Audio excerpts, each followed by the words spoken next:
नमस्कार food utopia को आपण मानक स्वागत। चलतु आज बनवा सजना शागर गोटे आइटम से सजना शाग पूरी।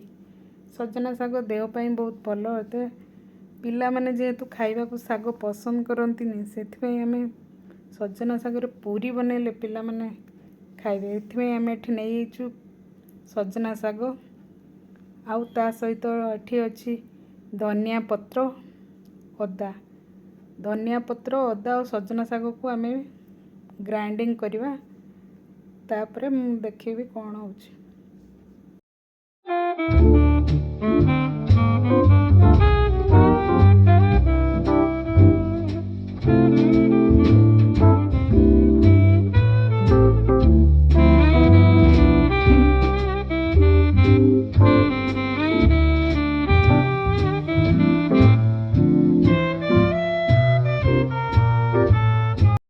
देखंतु एठी मु गोटे कप अटा और स्वाद अनुसार लूण नहीं जाइछि।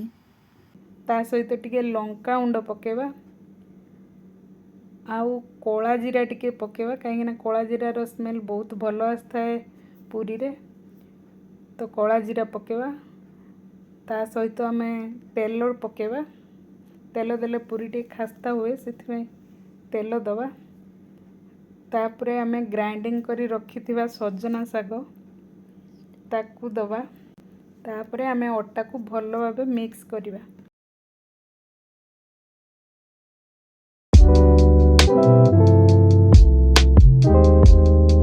देखंतु मो अटा को चकुटी देलेनी। चकुटिया बेले मो पुआ आसी पचारला मामा कौन बनाउछ ग्रीन कलर देखा मु कहली सजना शाग पूरी। से कहला कि मु खाइबिनी। मु कहली थरे खाइकी देखिबो केमिति लागुछ। तापर से एते खुशी रे खाइला आपण भी भाभी परिबेनी। चलंतु अटा हे गलानी रेडी से ताको किछि समय ढांकी की रखी दवा।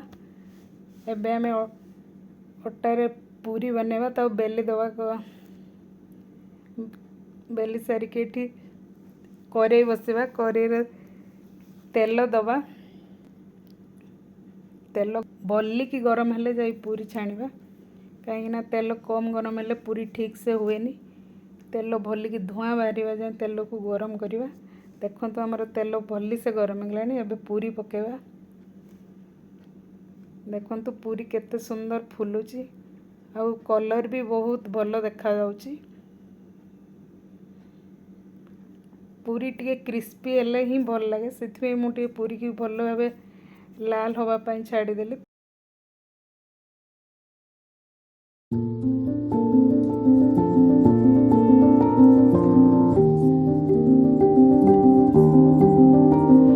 पूरी हेगला गोटे पूरी हम रेडी हेगला। एमिति करी आपण सबु पूरी की छाणी देबे। सबु पूरी जाक मोर भल भावे फुलीची।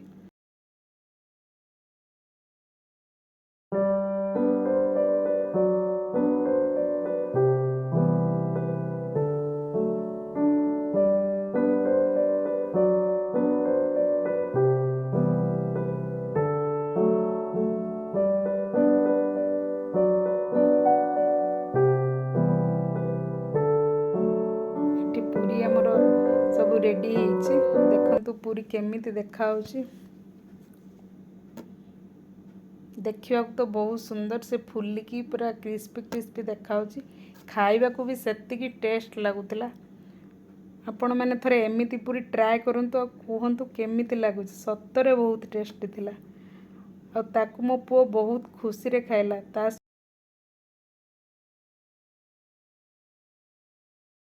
पूरी ता सहित मटर तरकारी आउ बरा हेतिला। हमर संडे रो ये हेतिला ब्रेकफास्ट। आपण घरे कौन ब्रेकफास्ट संडे रे हिची आपण जणेबे। आउ ए पूरी ट्राई करंतु। रहिली जय जगन्नाथ।